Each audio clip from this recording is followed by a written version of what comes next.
Hey, I'm Melanie Traylor. Welcome back to the Tangle Quilt Along. Okay, so this week sponsor is me, and I am giving away another goodie box. So these are items that have come to me from a lot of different manufacturers. I've collected them, and I've thrown in a couple of other things as well that I thought you might like. So this is one winner worldwide. You can enter right below this video, or just use your week 2 email, and there's a big button that says click to enter the giveaway. So our task this week is to make our first set of blocks, and I have a demo for you for those blocks. I'm going to go ahead and put on the screen how many blocks you're making and also how many strip sets you're making, because I find it easier to think in strip sets versus blocks. Okay, so here's a little look at my start on this quilt, and just in case you need to see it again, this is what the blocks are going to be looking like. And the most obvious thing is 1, 2, 3, 4, 5 strips, and we're getting 2 blocks out of each of our strip sets. Now, on my block, you might be noticing the white solid here and the white solid here.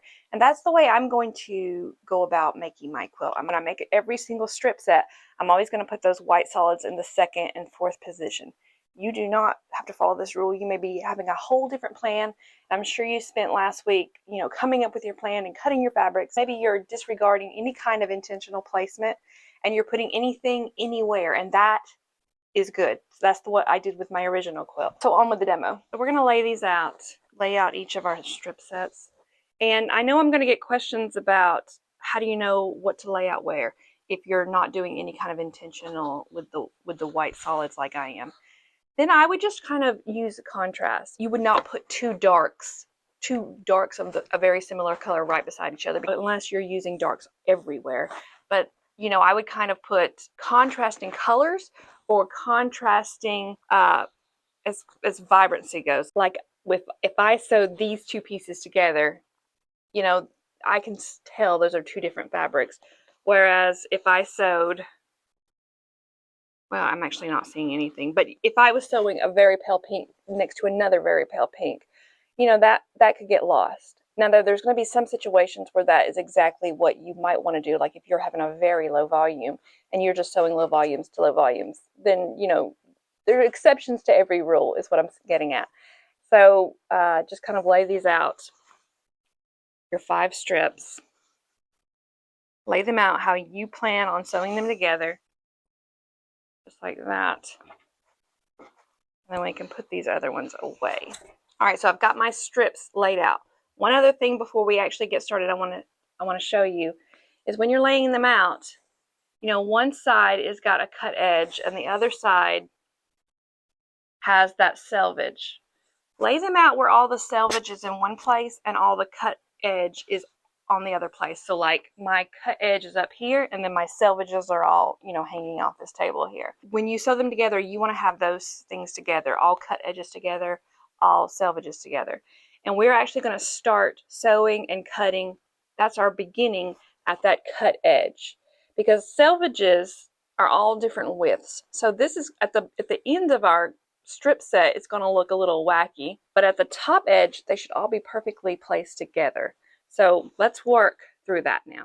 All right, so you can see my strip sets there. I've got them laid out the way I want them to be. And we're going to pick up the first 2 like this. And then we're going to pair these together. 2nd is going on top of 1st.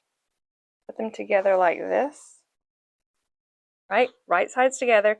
And we're going to sew with a scant 1/4 inch. All right, now if you're sewing with a 1/4 inch seam, assuming you don't have a 1/4 inch foot, you find the line on your needle plate and you kind of use that as the guide to put the edge of your fabric. And you want to always put that on the inside of that 1/4 inch line when you're sewing a 1/4 inch seam. And that is going to help all your pieces come out the right size. But if you are sewing a scant 1/4 inch, you're just going to move the edge of your fabric away a little bit from that 1/4 inch line. See, here's my 1/4 inch line.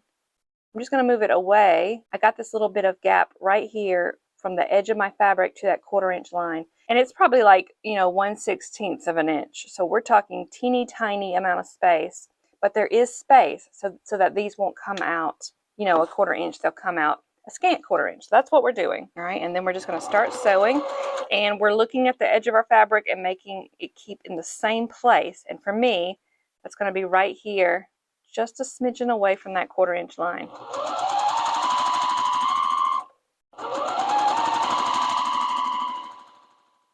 Consistency is very important for all your blocks to come out the same size.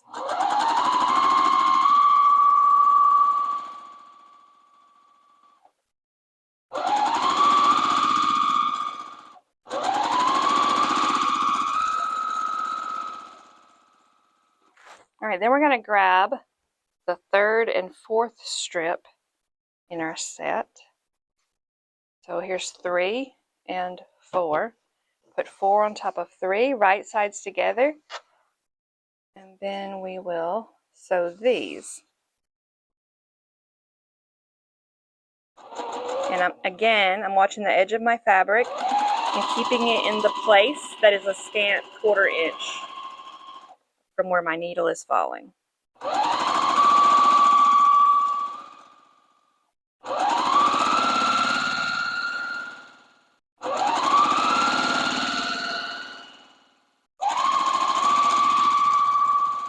So we're going to cut our thread, and then we're just going to cut the little thread that connects the 2 strips.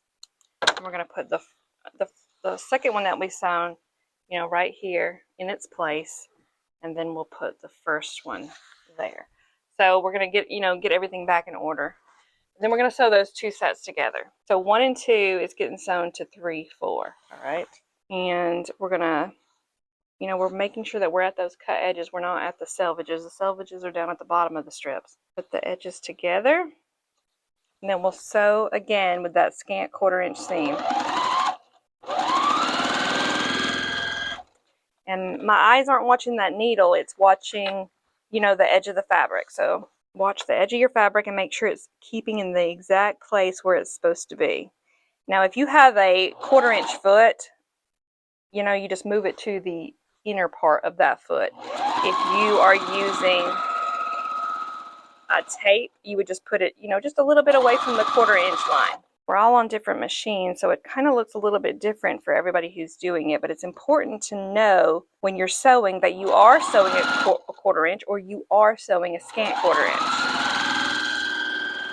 On this particular quilt, though, as long as you sew them all the same, they should come out just fine, even if they're not the right size, because we're not adding borders or anything like that. All right, so we've got 4 strips together. And on this one, we're going to sew that 5th strip, to the 5th position beside 4. The edges together.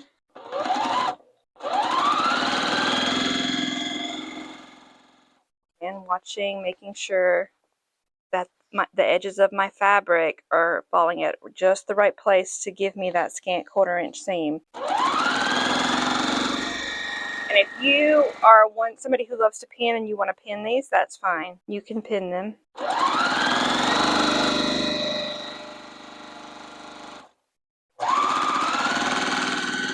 Okay, so strip set done. Look at how those selvages are coming out. So all over the place.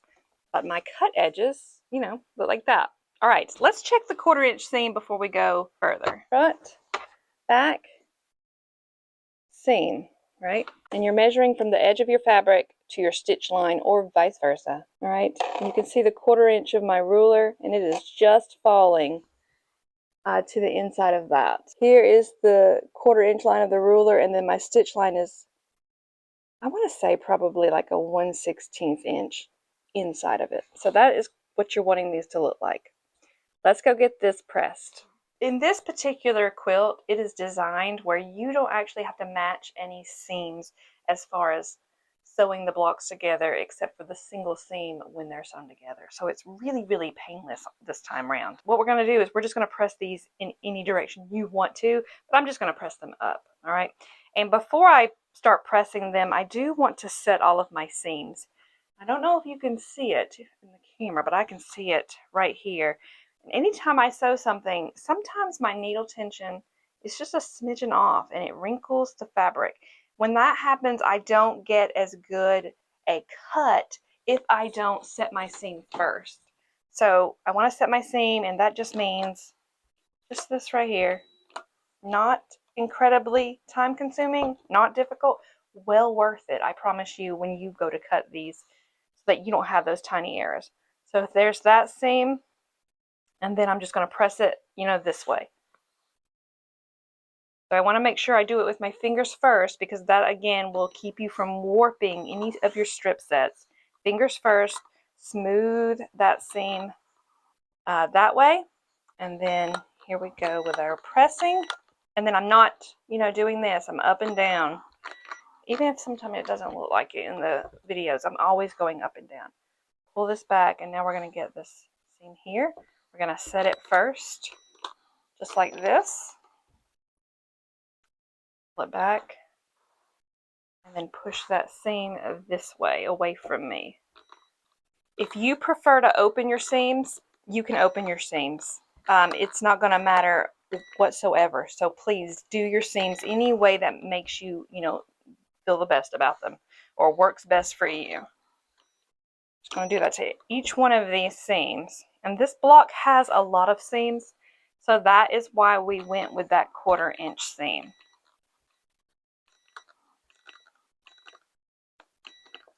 All right, one more to set. So just like that, and then press. All right, I'm going to use this pressing spray. This is an alternative starch.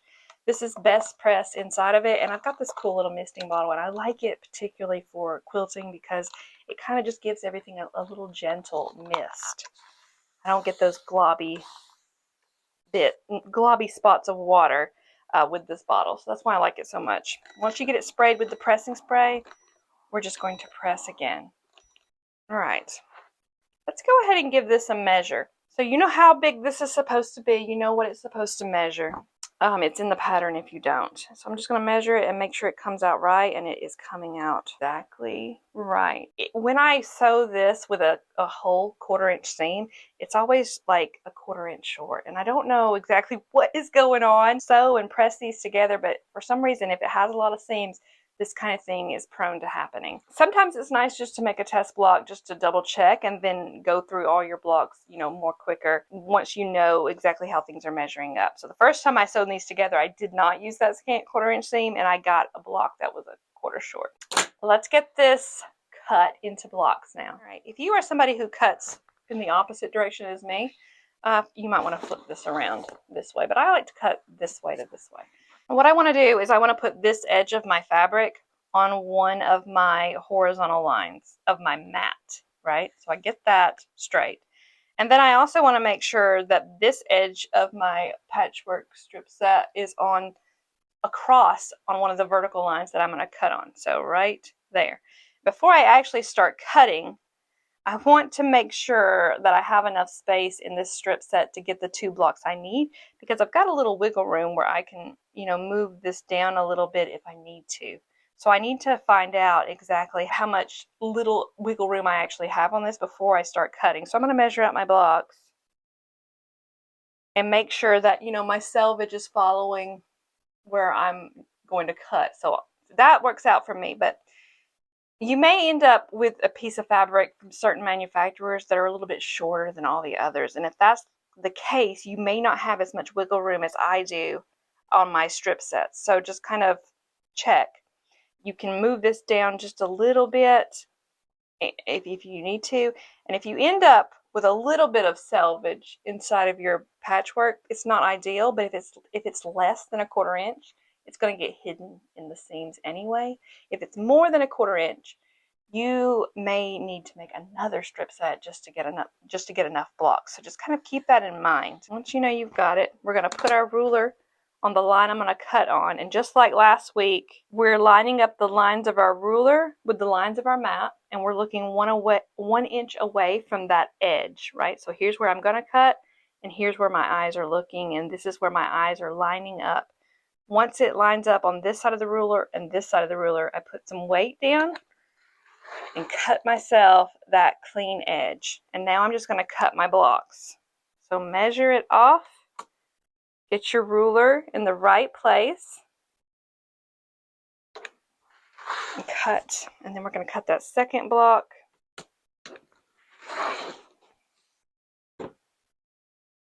So this is garbage. And there is my 2 blocks. When we put them up here, I'm just putting them up here to keep them. You may be keeping them in a tray, on a table, wherever you're keeping them is fine.